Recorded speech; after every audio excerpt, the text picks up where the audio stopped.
Welcome. We're going to get started. Welcome to Spokane Falls Community College. My name is Patrick McEachern, and I serve as interim president. Before we get started, I would like to mention that we've got folks joining us on Zoom and that this meeting is being recorded. We're going to begin with our native land acknowledgement, and I'm going to hand it over to Mark Ramos for that piece of the performance. Why Hasunia Kukain. We are honored to acknowledge that Spokane Community College and our main campuses for Spokane Falls and Spokane Community College are located on the traditional and sacred homelands of the Spokane Tribe of Indians. We also provide services in a region that includes the traditional and sacred homelands of the Coeur d'Alene Tribe, Confederated Tribes of the Kawa Reservation, Kalispel Tribe, and Nez Perce Tribe. We pay our respect to the tribal elders, both past and present, as well as to all indigenous people today. This land holds their cultural DNA, and we are honored and grateful to be here on their traditional lands. We give thanks to the legacy of the original people and their descendants and pledge to honor their stewardship and values. Lem Lynch, thank you. Thank you, Mark. Once again, welcome, and thank you for taking the time to be here today, as well as your daily commitment to our students and to our community. Since we're gathered in our beautiful music auditorium, I'd be remiss not to mention that right now we have our winter quarter music program happening in the evenings, and that's available this week and next, beginning at 7 p.m. I encourage you to come take part in those wonderful performances and engage in our community. Today's town hall is an opportunity for us to engage directly with our chancellor and to connect the work happening at our colleges, in the district, and our state system. We appreciate this opportunity to engage in this level of conversation and thank Chancellor Brockbank for his leadership in that. Thank you again for being part of this conversation, for all you do to strengthen Spokane colleges. Please join me in welcoming our facilitator, Melanie Rose, and our chancellor, Dr. Brockbank.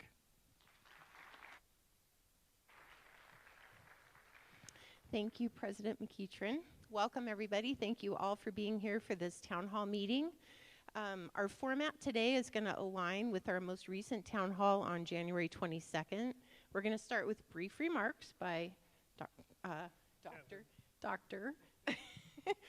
Brockbank, and then open it up to your questions. So be thinking about what you want to ask him about. We also want to try to, because a lot of the news is going to be kind of Debbie Downer stuff, so we want to celebrate too. So if you have a celebration you want to share, even if you don't have a question, please raise your hand and share with us some good positive news. We do have some questions teed up if you're a little shy and we don't have any questions right away. We are going to wrap up a little before 2:30 because there's a class coming in here, so we'll want to get out of the way of the students. So again, welcome everybody. Chancellor Brockbank. Thank you. So I did, wanted to look at the brief remarks and kind of start off and give a synopsis of where we're at. But we'll get to the legislative and budget things and other things around campus soon enough. What I actually decided to do was I got an email yesterday from Jeff Williams, who is the Dean of Extended Learning at Spokane Community College, talking about an experience he had. I want to read some of that to you, just as a part about why do we do this work. So and I'm going to kind of use his words and paraphrase along the way here, so we're not reading it word for word, but he visited the Airway Heights Correction Center the other day, and as he walked in there, he came across the Student Voice Council, and that is a group of current and former students that kind of act as a student government within the Corrections Center. They've done some pretty impressive things this year. They planned and facilitated a leadership summit in conjunction with the education staff and Department of Corrections. Wendy Farman was a big part of that. She's the education navigator there. And the Student Voice Council has continued on with that, with a book club with Associate Dean Charlotte Kane, and they are currently reading Leaders Eat Last by Simon Sinek. Good book. But what he quoted was, it wasn't the activities they were doing, it was the words that they used when he was talking to them. And I want to share a couple of those things with you. So some of these students expressed deep gratitude for these opportunities and a commitment to spreading the message about the importance of education. One student stated that they often struggle with authority figures because of the way the system of incarceration is set up. He said that authority figures are a negative trigger for many of them, but none of them felt that way when they were in the education building. Another talked about how he never felt like he had anything to offer, but that he now feels like he can contribute to important changes in his environment due to the things he has learned in education and Student Voice Council. And still another student said that he valued the fact that they were learning to be good citizens, not just good inmates. And Jeff follows it up by saying, this is why we show up every day. And I want to just kind of share that, and the part about how it changes lives and the work that actually happens at the corrections facility is one part of what we do here. But those are the hidden stories that you don't get to see every day. Some of you are front-facing with students all the time. Some of you don't get front-facing all the time. But it takes all the efforts that we do to make those things happen. So just wanted to share that. I thought it was a great story, and thanks, Jeff, for sharing that with us and allowing me to put that out there. And kind of a reminder of all the big things that we look at and kind of are wondering about for challenges and obstacles down the road. That stuff still happens every day. So thank you. Thank you, Chancellor. Okay, we're going to open it up for questions. Any questions? Celebrations? Okay, I've got a question while you're thinking about yours. With only 2 weeks left in the legislative session, what's the latest from Olympia? I see the president's laughing at the same time. I am a little bit, who knows, honestly. I will share a few updates, though, that I think are really enlightening, I think, in some ways, of the way the legislature is looking at us, as well as, I think, provides us some opportunities to become state leaders and some things going forward. So last Friday was the worst day I've spent in Olympia ever, and I think that was reflected by Jenny's nodding her head, and Patrick, too. We really could have skipped that. But I'll give us a quick synopsis of what's kind of cycling through right now. Number one, our effort to hold the running start eligibility from 1.4 down to 1.2, lost that. Lost on kind of all fronts of the things we're advocating for. And then we, about a month ago, had a legislator come to the president's meeting and say to us, hey, you're not efficient. I know I can get a bill passed to eliminate a college. Either give us a plan or we'll give you one. Yeah, directly to us face to face. Then shortly thereafter, in the House budget bill, language showed up, and I'm not going to read it verbatim, but basically the language in the House bill, a proviso, said that the community and technical college system will make a recommendation for the reduction of at least one institution in the system by November 1st of 2026. That language is still in the House bill and in the Senate bill. And then on Friday, we also had a representative, Mari Levitt, come and talk to us, and she made also a long string of very pointed comments that the perception was that there was bloat, inefficiencies, talked specifically about multi-college districts, and some of the things that they see there as not being efficient. That was not the craziest thing that happened that day. But then shortly thereafter, as we went into executive session as a group of presidents and talking about that specific item, an amendment was dropped on the Senate floor which said that there would be a college eliminated by June of next year, and that $17 million would be pulled out of the allocation model. So the takeaway is this, and I look to Jenny and Patrick if you really want to elaborate or if I'm missing some major points here, but the takeaway from that is this, is that the legislature, and I want to say this too, all of those legislators I talked about are typically our friends and supporters. And so we have an image problem with the state legislature that we need to work on. And I think Spokane is uniquely positioned to become a leader and a model instead of a target. But they are looking at the districts, multi-college districts, because they don't understand the naming scheme, what a district is versus a college. So what we are going to do as we go forward to get out of this session and into the next session is we need to start having more legislators on campus. We need to paint the picture of one business office, one HR office, one facilities, all the places where we've consolidated, and all the places we are currently analyzing for consolidation or streamlining or efficiencies. We are really one of only 2 districts in the state that have that as a story to tell, and we want to dictate to the legislature what is the right model versus them dictating it to us. So as surprising as that language is and how much we heard it, we know it's real, but we have some perception issues we need to address with them, and then we need to give them some realities that they understand that our district is working diligently and way out in front of the other districts on being efficient and effective and being good stewards of taxpayer dollars. So you will see some requests along the way, and you'll see some legislators on campus and different things we're going to do there, because when we get to the next legislative session, we have 2 major concerns that we're going to have to fight against. One is this idea of consolidation, and number 2 is the legislature's skepticism of the guided pathways dollars. So we're going to need everybody on board to talk about how we've used that and how that's helped students. It's going to be really critically important. So in the past, we've never really kind of done these, district-wide emails to ask you to, email your legislator, contact your legislator. That is going to change in the next session. It's going to be team effort all the way around. So I'm now looking forward to it, but Friday was not awesome. Thank you. Did that prompt any questions? Anything? Oh. Hold on a minute. Yeah, we've got a microphone so the people online can hear. Thanks. What is the perceived problem with the guided pathway? It's our fault. And when I say our fault, I mean the state board and previous leadership at the state level. When the Guided Pathways money was approved in Bill 2158, there was not a unified and descriptive set of metrics created to say this is what success means.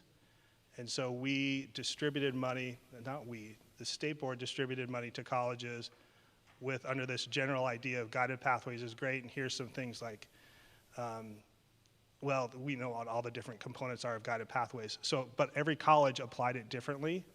And so we have our set of metrics and data that we want to use to justify the use of it is kind of scattered, and we have a lot of colleges that don't look real strong in that. And so that was something, and the leadership of the state board is different now, partially because of that. But we have the proof of concept that we use that money in a way that benefited students is going to be a real challenge for us. So I continue to look at the presidents to make sure I'm not missing something. These are huge topics for us. We really cannot afford to lose the Guided Pathways money, and we don't want them looking at us for consolidation. We want to write our own story. But thank you. Other questions? Anything online, Jeff? Nope. Okay, well, let's carry on with the legislative stuff. oh, great. Yeah. DC. What's going on in DC right now for us? Okay, here's the biggest surprise right now is there are more opportunities for us to do positive things for our college and our system in DC right now than there is in Olympia. Olympia is really twisting every knob to try to figure out how to make the budget balance, and they're doing some things that are really we haven't talked about before. In DC, there are efforts to build on workforce, some Department of Labor grants that we used to have available to us. The short-term workforce Pell is a really huge improvement. There's more positives and possibilities at the federal level right now that we're really concentrating on. I got to give Vice President Julie Parks and her team a ton of credit for being on top of that and really taking advantage of opportunities there for us to kind of capture. And so I think we're doing a great job to be engaged there. We are putting together some proposals for congressional directed spending, earmarks, right now that are for some special projects and trying to take advantage of that opportunity. It's just the things in DC they have a different flavor to them right now. It's a lot about accountability and a lot about specific workforce outcomes that are probably a little more narrow than we used to have, but you just have to look at what they're asking for, what they're trying to accomplish, and at the end of the day, it is the same, which is how do we create a highly skilled workforce in our community? And the other thing I want to mention too is, and this has been mentioned for over a year now, but the Tech Hub, which is a very, very large investment of funds for aerospace manufacturing and research in our region, Senator Patty Murray got $55 million allocated for that project during this last budget cycle, which is frankly like legendary. How you can pull that off at this time in this environment and just all the components there. So that money is going to be applied for again, and hopefully that comes to our community. Our partnership with Gonzaga and many other entities will be a huge boost for us, in addition to things like the Trades High School and our regular workforce stuff. There's some really awesome stuff coming together that could be massively impactful. So the one other thing I would say about DC that we want to kind of keep an eye on is the effort to change accreditation. I don't know a ton about it, but there's grave concerns that accreditation will be revised in a way that that allows accrediting agencies to give control over what happens on campus in the classroom. And so we are watching that carefully as well. Okay, thank you. There's a question. Jeff's got a question. Or online. Yes, thank you.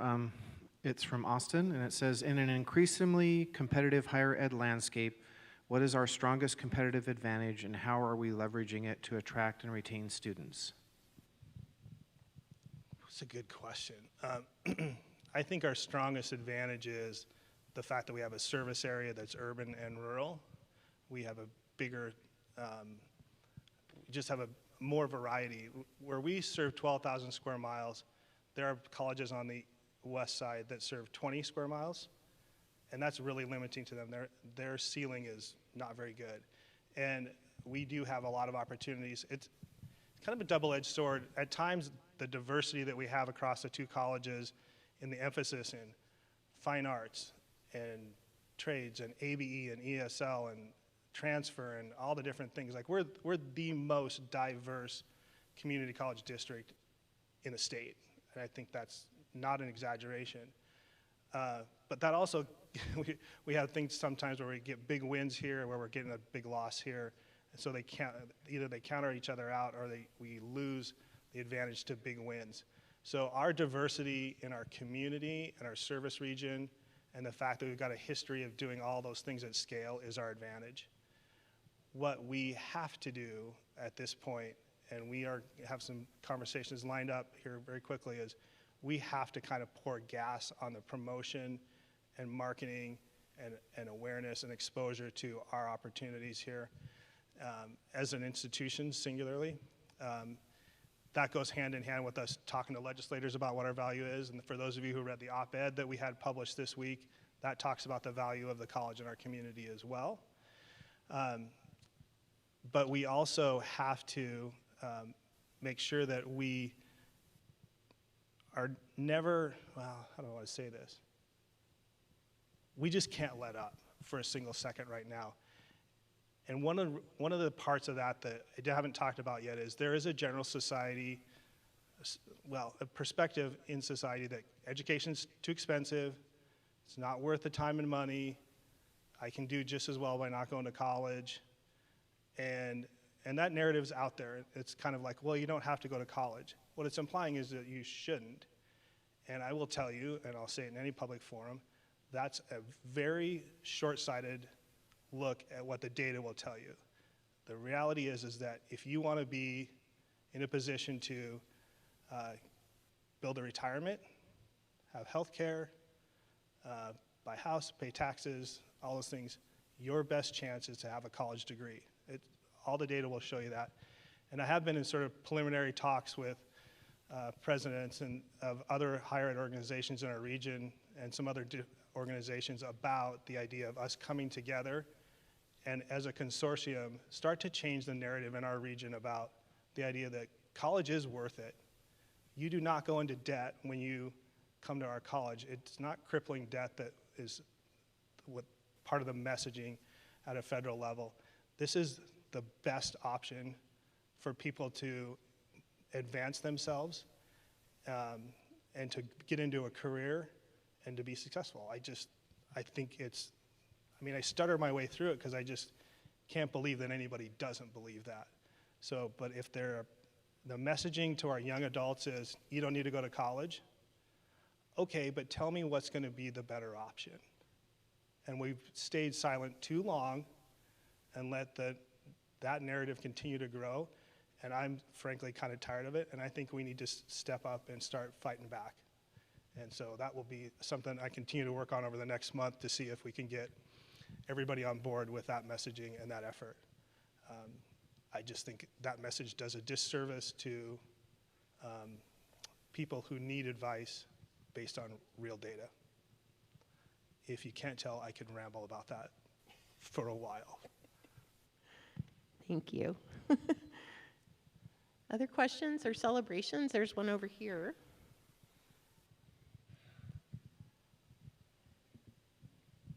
Hi, I first want to apologize. I'm Jared Anthony from English department here at the Falls. I just want to apologize because I'm almost certainly underinformed about this, but maybe this is under like rumor control or something like that. But were we asked by Gonzaga to start hosting the Native American community graduation? And if we were, what was our response? Yeah, so we should have a section called rumor control. I think that we should always start there, really. And Jared, everybody knows who you are, so you don't need to introduce yourself. Yeah, I don't know all the ins and outs of this, but at the time, so we host the Hispanic graduation at SCC, have for years and years.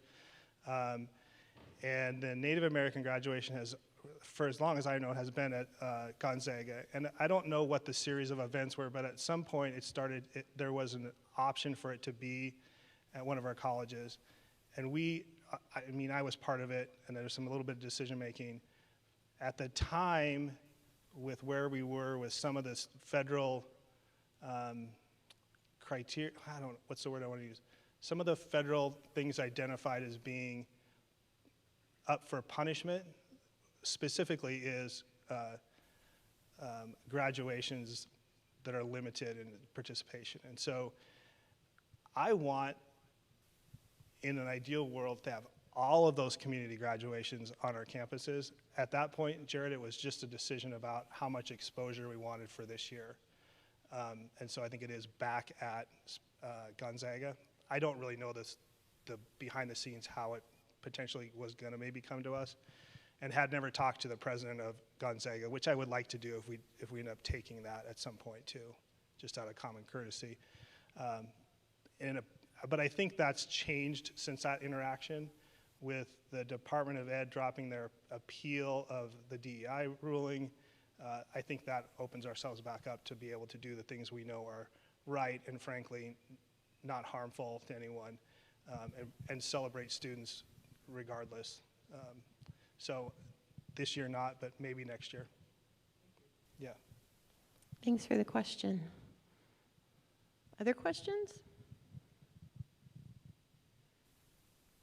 There's one. I think it's Debbie. Okay, great. Ashley's bringing you the mic.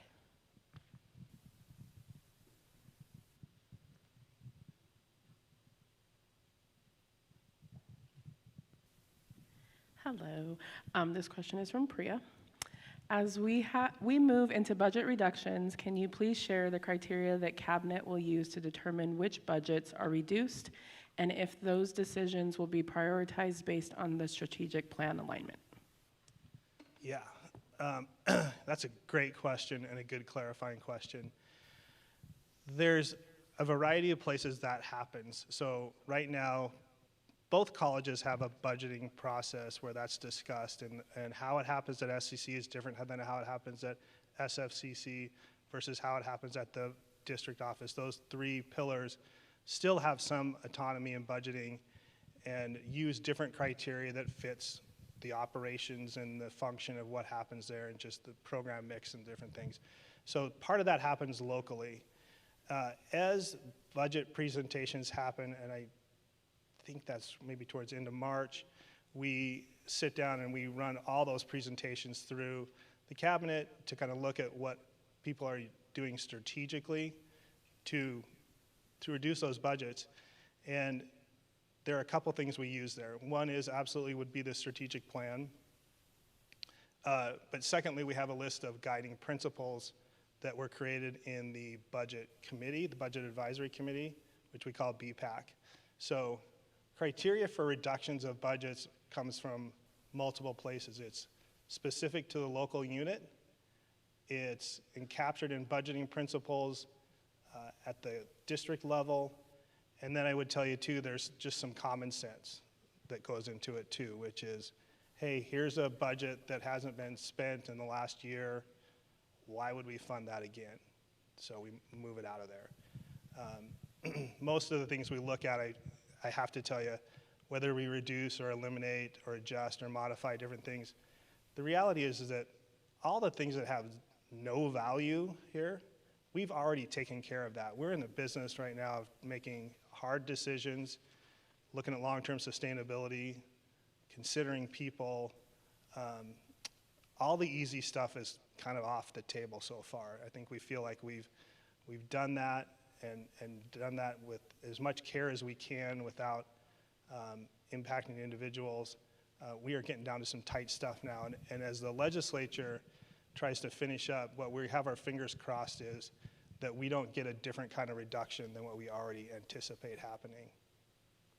And as we go into the next biennium, the budget does not look good there, and we have our annual reduction or annual adjustment for the allocation model. So we're planning out 6 years, like where I think we have other institutions in this state who are just worried about making it to June 30th. And frankly, there are some that can't make their bills for this year. We are proactively looking out further so that we can make thoughtful, longitudinal decisions that don't cause negative impact in other places. But the challenge too is on that, making decisions is, this is a really hard part if we're just talking common sense, is we are trying to reduce, well, our revenue is being reduced at the same time we're trying to increase revenue and grow. So we're trying to grow with less. And that's a factor that comes in too. So the thing I keep repeating is we have to increase our revenue largely through enrollments. We need to reduce our expenses, which is the common practice, and we have to build efficiencies, whether it's through consolidation or elimination of duplications or whatever it happens to be. But that's the work we have to do together. Thanks for the question. Jeff. Hi there. We've had a few of them come in. The first one is, what about partnering with businesses and tapping into the educational benefits they give to their employees? It seems as if there could be a population there that might be helpful. We do. I think we actively work with the businesses, like STCU is one of them. We know who they are, and actually, to tell you the truth, the businesses that do that for their employees are the ones that self-engage with us too. So we really do push on that and try to be visible to them. But yeah, that's just something we always do. A second one is, what is the status of looking into merging SCC and SFCC? Okay, so words are important here. There is not a plan to merge the colleges together as the end goal. Well, that's not what the predetermined end goal is. What we've realized, though, as we try to kind of get set up for going through a process where we're going to collaboratively work on what does it mean to, Dr. Martin always uses this example, it's not controversial, but we want all the forms the same, we need one software package for signing electronically, how do we figure out which package we're using? Well, as we start to put together those processes and you start to have really far more complicated decisions that we leave to a committee and a work group structure, we need to give clear definition and clear guidance to how you make that decision. So if the problem statement is, how do we work towards a single solution for electronic signatures, we have to be doing that with the idea in mind that the end goal is a single college or a single system. So I'll use those terms differently, but the idea is we have to ask the groups to decide if we were going to try to get more lean and more efficient and more consolidated, what would happen if we tried to do that? Would we cause more harm than good? Is there a different way to address it? So even though when you see these exercises come out where we're asking people to evaluate and find solutions, it will look like there's an end goal of one college, one system. That does not predetermine it. There are problems with one college system and disadvantages in our state system and funding and different things that go along with it. So what you will see is a model for us to work through problems. Working through the problems will determine where the end result is and what is the outcome. And I will say this, many of you have heard me say this before, how we manage and lead and structure the operations of these organizations does not define how we're interpreted in the community. This campus will always be Spokane Falls Community College for as long as everybody in here is alive. Like, that is a brand that is burnt into the minds of all people in Spokane. This will always be Spokane Falls Community College, and that will always be Spokane Community College. That will not change. If we have one IR office or two IR offices will not change the identity of who we are, how you do the work. That story about corrections, that doesn't change. What happens with our students in the classroom and when they access services remains the same. We need to make sure that we're doing the best we can on all the elements outside of that area to make sure we can maintain that for years to come. And I'll go back to something I kind of said earlier, but I want to emphasize it. Our organization for many years was very, very frugal. We built up some reserves that is now creating an extra $3 million in revenue for us every year. Without that, we'd be in really a lot of trouble. But we've done that by being really, really disciplined about not using one-time money for ongoing expenses like salaries. We have to stick to that plan because that's why we're not panicking about where we are when there's other probably, call it 7 or 8 different colleges who are really trying to figure out how they're going to make it to June 30th. So although we feel like this is a really big and traumatic situation for us, I can find other colleges that would love to be in our position. So I hope I answered that question. I went around the circle. Thank you. Looks like Jason has a question in the back. Yeah, I was wondering if you could give an update on the lodge, where are renovations at? Are things on schedule, on budget? When folks are planning to move in? Like, just an update on the lodge renovation. I'm just staring at Nicole because she probably has more up-to-date information than I do. We did walk through the other day. It's all torn down to the studs. Baker Construction is doing a great job and working through that with the architect and our team on that design build model. So it's still, we're probably a little bit behind because of some permitting issues, but I think January, February of 27, correct? Oh, she's getting the microphone, I'm wrong. Is this thing on? Oh, yep. Perfect. Yes, so we did have a minor delay. The city held up our permitting process over the summer.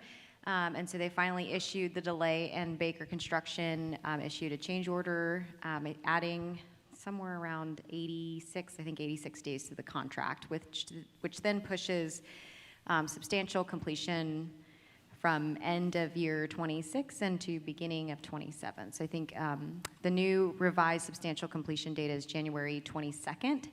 And then we leave room to move the central administration offices into the lodge. So we're looking probably to fully occupy the space sometime in March of 2027. So, but going great. We love Baker Construction. We love the team. They're doing a wonderful work in there so far. So, Yeah. Yep.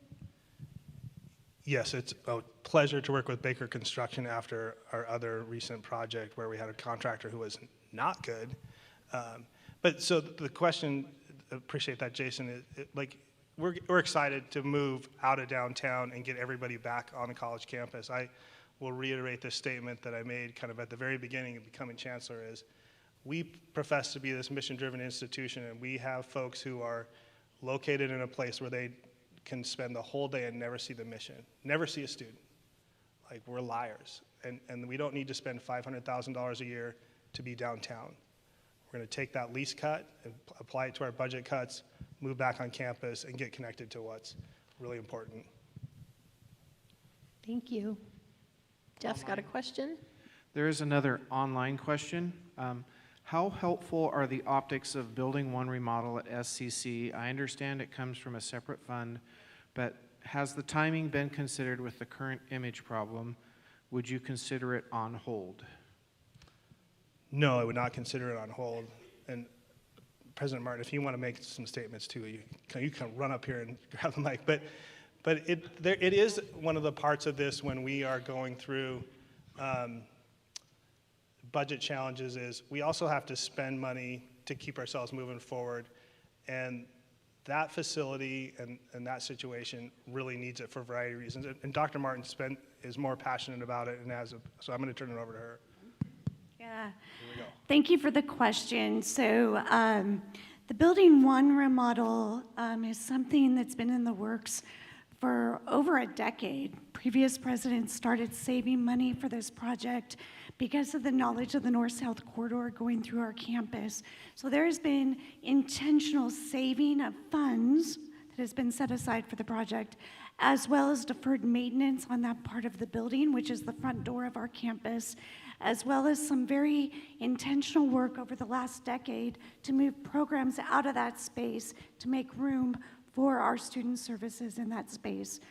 It is our intention at Spokane Community College with the expansion of the Trades High School to fully utilize the space on our campus to the fullest extent possible. So in the moves, centralizing our student services in Building 1, it's going to be a better student experience. So we're not sending students to 6 different buildings to enroll in classes.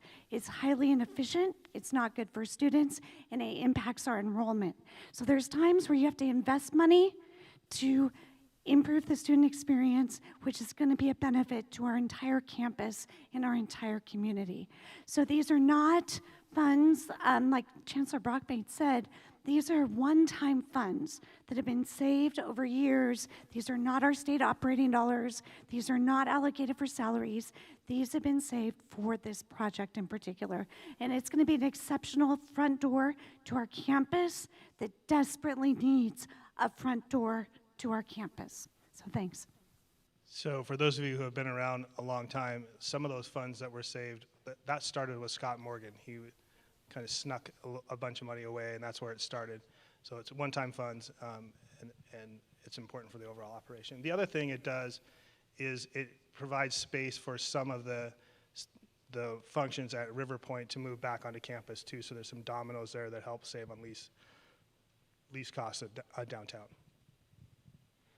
Thank you. More questions? Jeff, anything? Okay.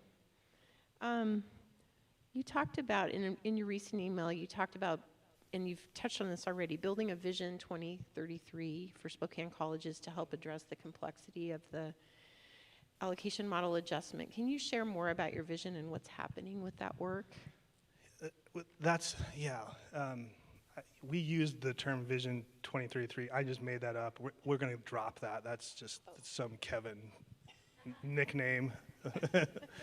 But it goes back to what I was saying earlier is, as we try to analyze our entire district for inefficiencies, places we can consolidate, places we duplicate, do things that are not necessary, we have to have a vision of where we want to go. And that is a college that is able to, well, we're starting to put together some elements of that at leadership and just say, we need to be able to grow a certain percentage every year. We need to anticipate that we'll be down in revenue a certain percentage as we get along. We would need to be an organization that not only handles the AI conversation in the classroom and through academic integrity, but how is AI used as a work tool? And how do we lead on that? And how do we take advantage of what we see at the federal government and build relationships with our employers in the workforce area that continue to grow our building? So we're trying to say, in a perfect world, this is what it looks like down the road. And as we try to create that, we will find out whether or not that really is the place to go. And when I say, as we start to work on that, we have really been working on the model of how we use shared governance and participation to let subject matter experts and people who care about different topics be part of all these different places we're going to investigate. In the past, we would fire up a task force, and we'd have a couple of task forces a year that would address issues. We would have dozens and dozens of those if we're really trying to analyze everything. And so we've put together the framework of a model that will allow shorter time periods to really address a topic so we can move on and you can participate in other things, more opportunities for people to participate. We're building it on a scale that's really based on transparency, having access to the templates and the decisions and why they were made, and storing them publicly and communicating all those things. So what we're trying to do is put together a tool that builds trust, builds transparency, highlights communication, gets subject matter experts in the right place to make decisions so that people at all different levels of our organization have the opportunity to contribute to why this is a good idea, why that's a bad idea, and how we get to the end point. And it has, the problem that I think we've had is there's an impossible balance in this exercise on time, whereas we don't want to start off on that exercise not being prepared to be successful, but trying to figure out and wrap our heads around that work in a way that we think it will be successful sometimes takes too long. So I can just tell you the plan is in the spring quarter there will be opportunities for that. You'll start to see how that's going to play out. And we're going to start working on that and refining that model as we learn together. So hopefully be prepared for that. Thank you. So no more Vision 2033. Yeah, we need a better name than that. Okay. I put names on stuff sometimes and then just nobody, they're not good ideas. Okay, other questions or celebrations? Is this on? Yep. Okay. You mentioned earlier your op-ed. What has been the community response to your op-ed? Well, super good, actually, really. And it was just in the Journal of Business, so it doesn't have quite the circulation like the Spokesman Review does. But the people who are influencers in the community, in the business community, they're seeing that, and I have gotten a continuous stream of positive responses, including from the legislators who I gave that to before it was published, just out of common courtesy. So I'll tell a funny story, though. So I got this great response from a senator, not name anybody, said, man, that's great. That's the kind of stuff we never hear. And then he was the one who put the amendment on the floor of the Senate on Friday that said, we're going to eliminate a college and take $17 million. And I have to tell you the truth. So I ran up to the Capitol with our legislative director and got him to pull it, asked him to pull it, and he said he would do that. And after talking to him, learned that he did it, he thought he was doing us a favor. He thought that the clarity of what he wrote was less draconian than the House language. We didn't see it that way, so we had to ask him to pull it, but it just shows you how they understand what they see, but they don't understand it the way we see it. So that information that I used in the op-ed was part of an economic impact statement that we had researched about a year ago. Dr. Jim Moore was the one who kind of pushed us to do it, and we just pulled information out of there that shows these are all the programs we have that are helping us, but here's what it would mean basically if Spokane colleges went away.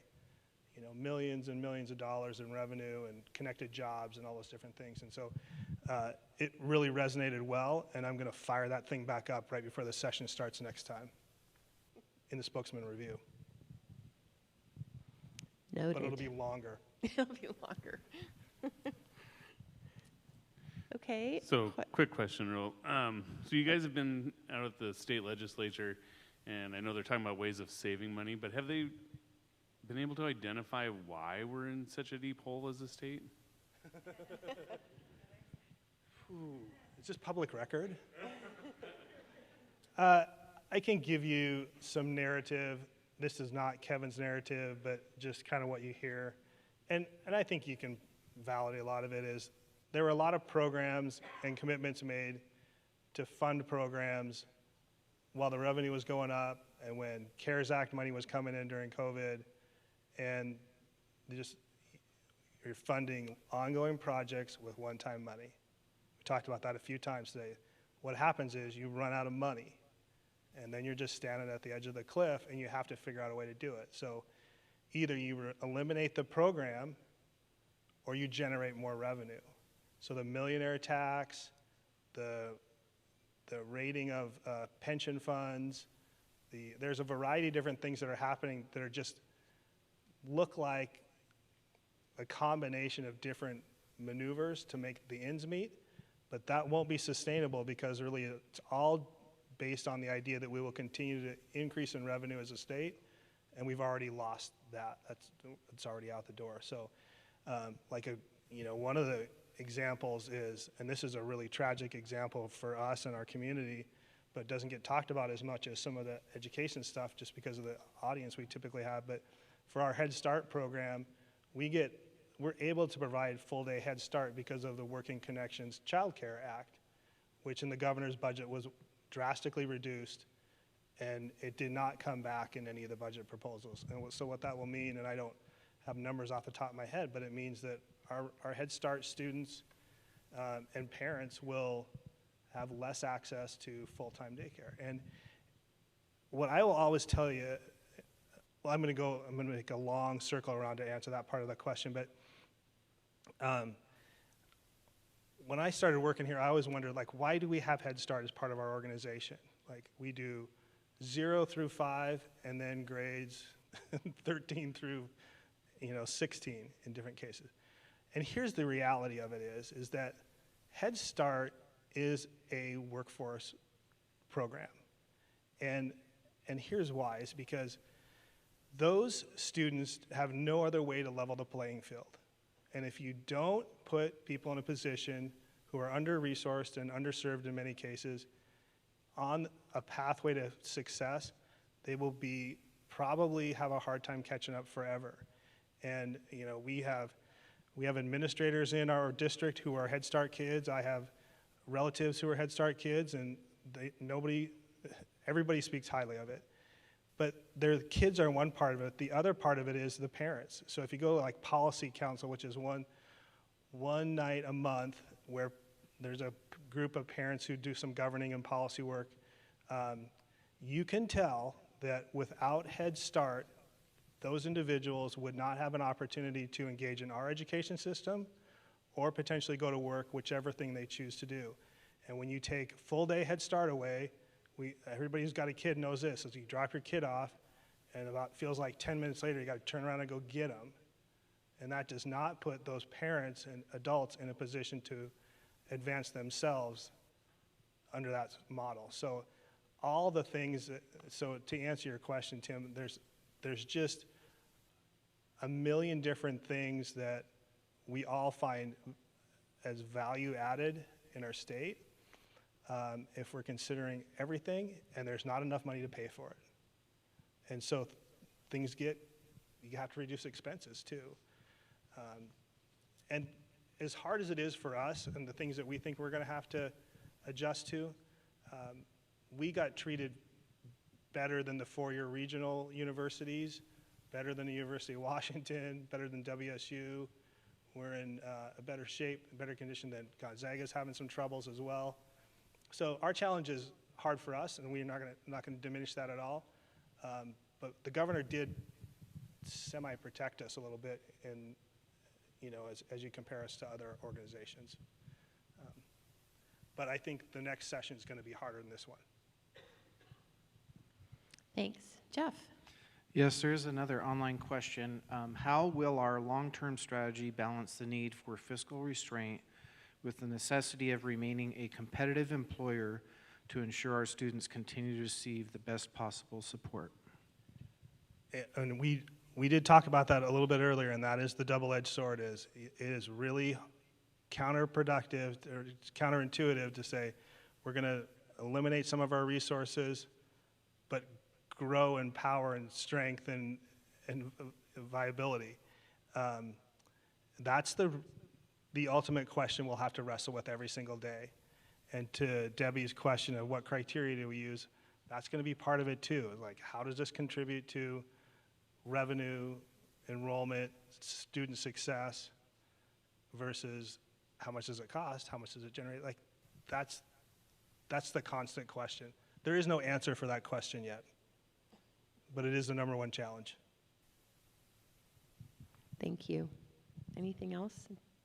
I'm going to take, not just because I have a mic, but you did ask for celebrations, and I just want to say to all the people who aren't here in person but have been working on the website projects, those are major projects which will help to really transform the visibility of our institutions, and there's a lot of hard work, and it's both involving the great efforts of campus partners to review content, give input. We have a great steering committee, and there's still a lot of work ahead. So I just wanted to, especially for the IT team and teams that are very limited like the project team, we just appreciate everyone partnering with us, and we really hope that by the end of this year we'll have some great results to share with you all and have a whole new experience. So thank you for that. Yeah. I'll make one comment on that too. Yeah, go for it. One of the things you'll see in the new website too is the results of what I would say are major gains that we've had in being more collaborative versus competitive across our district. And that is a long time historical challenge. It's just human nature to be competitive. If you're one community college, you want to compete with another community college. Well, there's one right across town. But I have to give credit to the leadership teams of both colleges, presidents and vice presidents, who have totally changed the narrative on how you work together in those two colleges as a way to be mutually successful. So I think that is going to be a huge help for us going forward. So kudos to all of you for doing that. Awesome, thank you. Do we have more questions or celebrations? I'll do celebrations. The other thing I was thinking about today and had a meeting just before this is want to recognize all the people, not by name because there's too many names, I don't know all of them, who continued to work on equity and inclusive issues across our college campuses under a lot of sort of vague and undefined threats, as well as unclear direction from me because I just wanted to keep us out of trouble. I will always say we're an equity-based organization because when we open our doors every day. We're low cost, we take care of and try to make sure every single student is successful. So you can put whatever name you want to on it or whatever label, whatever work we do, but at the end of the day, I would argue that everything we do is equity-based because we're trying to make sure every student's successful.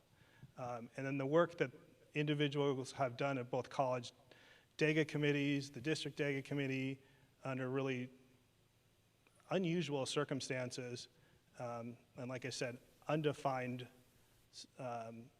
direction from different, is really commendable, and I just have a lot of respect for you.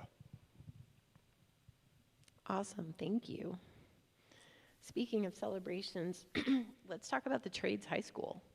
How are things going with the Trades High School? Great, again, and I start by really recognizing there's a team at SCC that's been working on that. Guillermo, I think, leads the kind of frontline staff, and but President Martin and I think everybody's involved on some level trying to figure out, now that SPS has their side of this put together and they have money and they want to build a building on campus, our side has got to catch up. We have a capacity issue there because good things are happening, and I think that's our biggest concern right now is working with SPS on additional funding options and opportunities to get our side of that equation fully scaled up so that we can have 700 high school kids walking away with associate degrees and diplomas in all kinds of different healthcare, manufacturing, construction, and different things. So that's another thing, just like the op-ed, like that resonates with everybody. People love it. People are trying to give us money, and we're saying, like, hold on, we don't want your $10, we want your $1,000 later. Million. We want your $49 million. But I haven't really done much with it other than be the intermediary between Superintendent Swinyard and myself, because the work has happened on the front lines of how do we make this work for students, how do we make it work for the campus, how do we make it work for the community. There will be a lot of community engagement as we get a little bit further down the road, but we agreed to the concept without planning it all the way out because we knew it was a good concept and we didn't want to turn it down. But it's a lot of work and a lot of work to come. But it will also, I think, change the landscape of how high school students engage the college experience in Spokane. And I'll go back to what I said earlier. Changing that narrative in society today that college isn't worth it, it's too expensive, you don't need to go to college, has got to change. I just don't think it's good for developing an economy, developing people into careers, and kind of putting them on a track for success going forward. Thank you. More questions? Celebrations? There is one more online. Okay. Given the present budget deficit and emphasis on consolidating multi-college districts, do you feel the legislature considers our recent rebranding as overspending? Did the rebranding project hurt us? No, I don't think it has anything to do with it, honestly.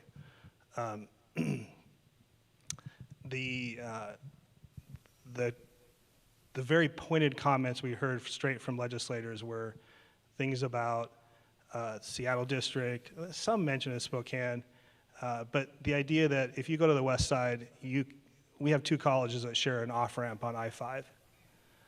Other colleges, I'm not naming names on purpose, but I can stand on the roof of one college and see the other college. There's just a perception as people are driving around and visiting these colleges that some of it's not necessary.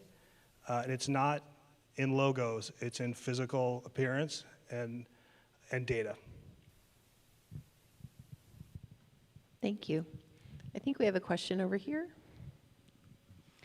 All right, this isn't a question, it's a good news thing. Yes. All of you know that the food drive at both campuses ended on Monday, and while I'm not going to announce official results just now, I want to say that the colleges together raised over 7,500 pounds/dollars, and on our campus, it was very, very close between two of the three teams.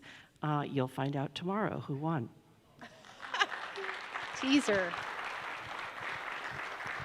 And I just want to say that's really impressive given how much we're all carrying right now and how difficult and heavy times are, that people still feel generous towards our student. It's really moving to me. Thank you for your generosity.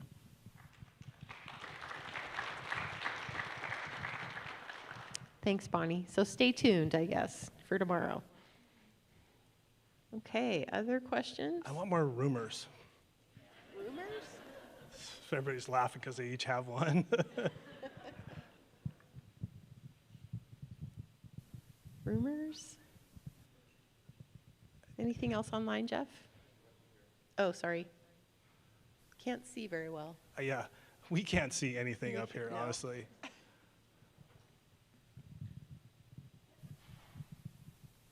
Where's she going?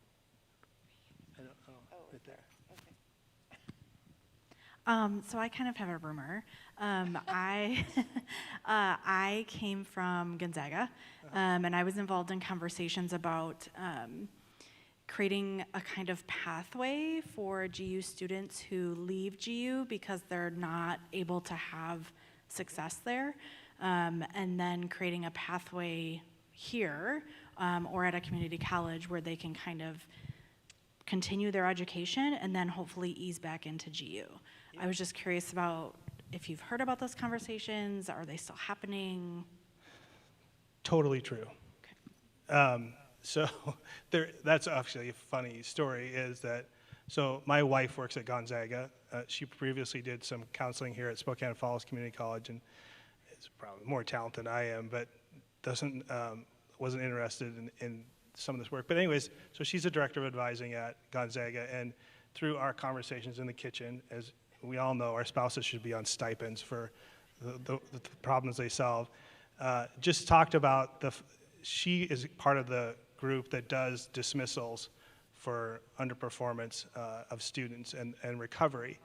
And so we really kind of talked about, and we've done this with this conversation with Eastern before as well, but just to say, look, if a student for some reason, and actually I'm going to back up one second, the best version of this is in Pullman, where we have students who don't do well at WSU can walk down, go into the Spokane Falls building, do recovery credits, and nobody knows they're doing recovery credits.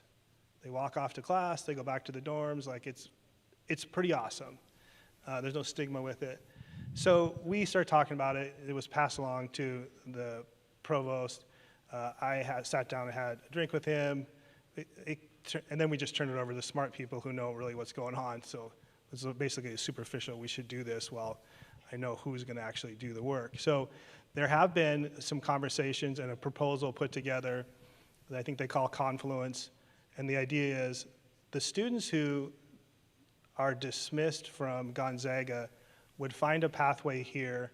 We would kind of wrap our arms around them and get them through some guidance and some supports, get them to recovery credit so they can re-enter into Gonzaga. And that would be a mutual work product between us and the advising groups at both colleges. As part of the deal over this glass of wine was, if we do that recovery work, I want you to give us slots for our students to get into Gonzaga. And what I said to them is this, there are many students in our community who don't think that Gonzaga is an option. And it's not because they're not smart enough or capable enough, it's just never on the radar. I had the same situation living in Helen, Montana. Carroll College never looked like they wanted me to come there. But we need to provide, so really I'm just leveraging our work against the opportunity for some of our students to have a pathway to Gonzaga. So that's kind of where that started, and there's been a lot of work with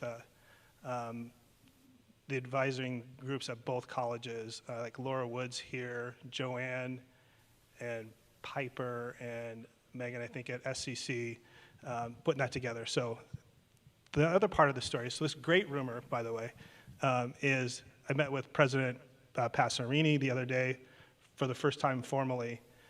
Dr. Hunt and I did, and she had a lot of questions about transfer, and so I kind of mentioned that to her and really said to her, you know, there's an opportunity here for you to really connect to the community by providing more opportunities and more pathways for students who don't fit the traditional criteria. She wrote down a lot of stuff, asked a lot of great questions, and I know that she's continuing to ask questions on campus about what does that mean. And I just said to her, I go, look, I'm a student who was coming out of high school with 3.0 and got like an 18 on the ACT because I just didn't care.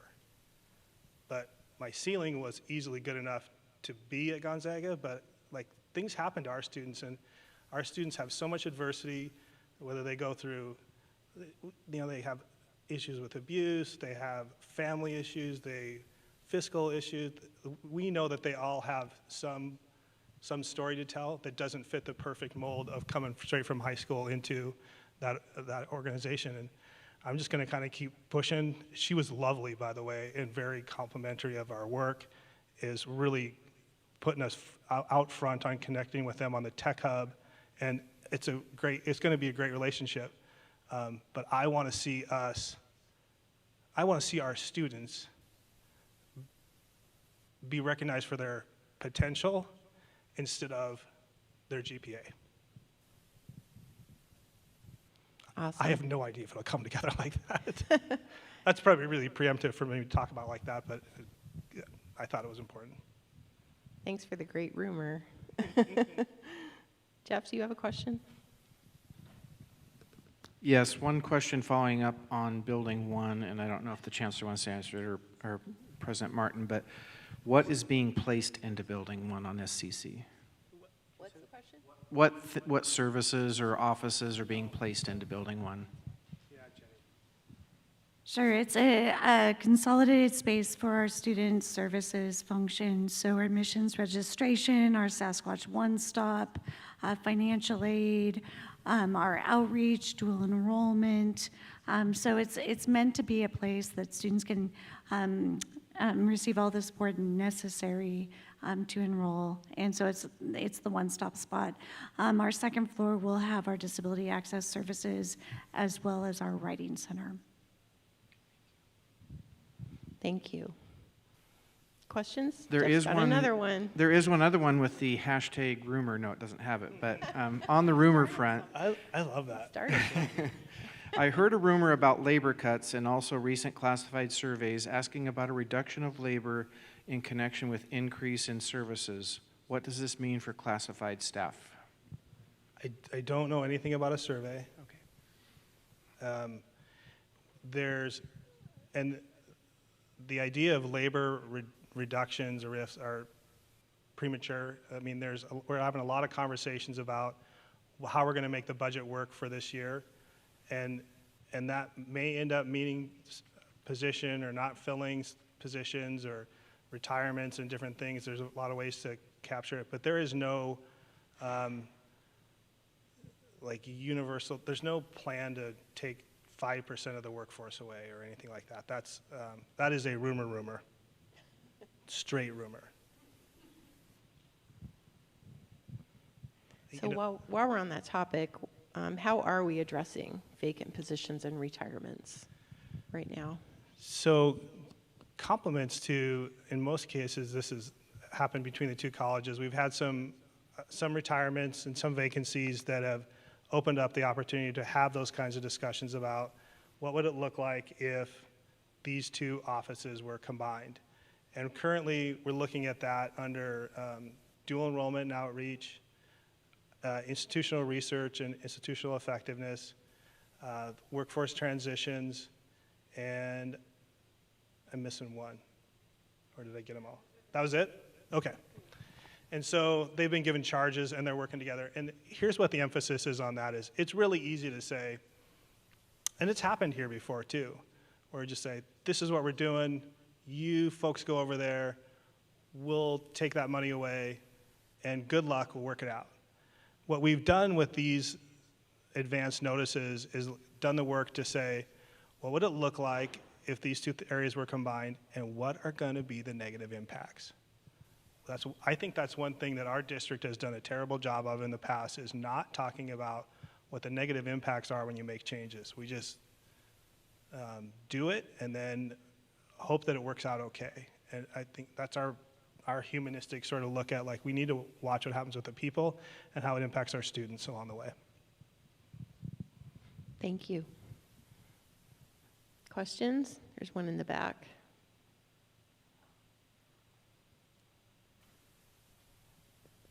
I'm going to frame this as a question, but I have a feeling it's really going to turn into more of a celebration. So you just spoke to vacancies. Sometimes we also create new positions. I think you're coming up on roughly 2 years for the positions that were created for Vice President of Workforce and Tribal Relations Officer. Have those investments worked out the way you hoped, or can you speak to, like I said, I'm pretty sure this will turn into a celebration, but what can you speak to those two positions in particular?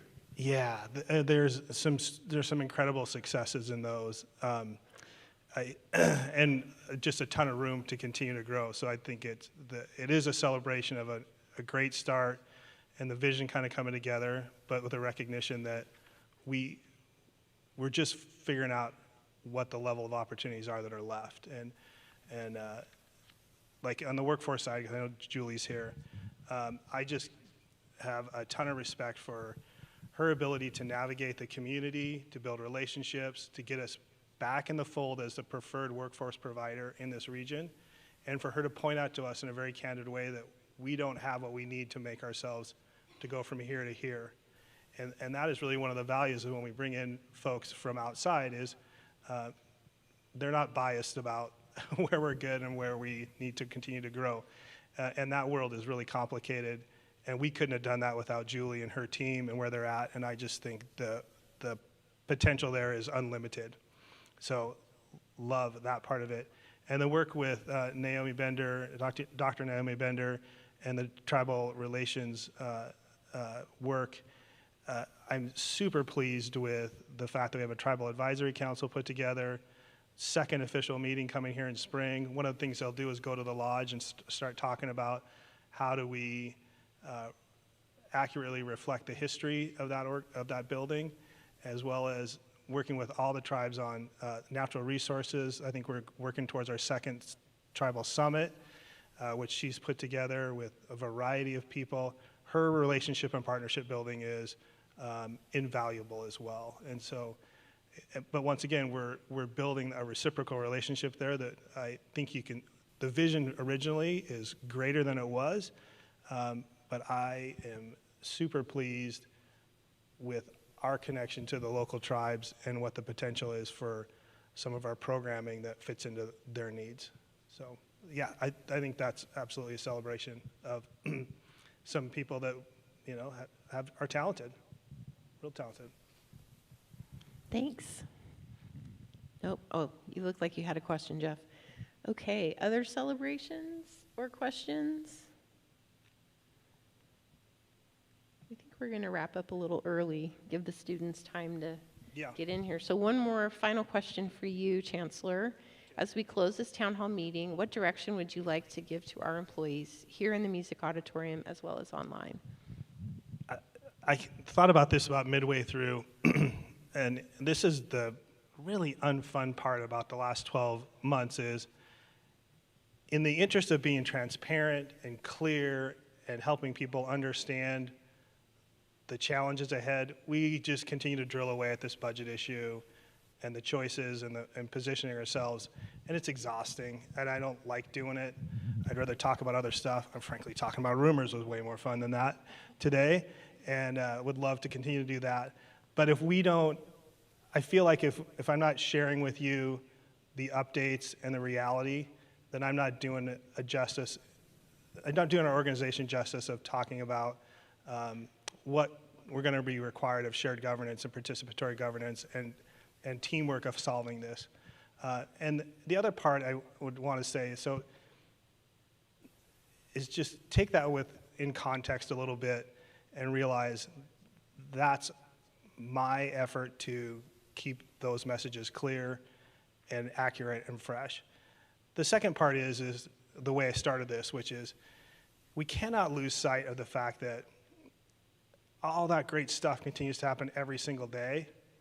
And there's a reason that I would always say that I would never work at a four-year institution is because the stories are not as good. Those stories at the prison don't happen at other institutions. And we have a lot of great things happening here.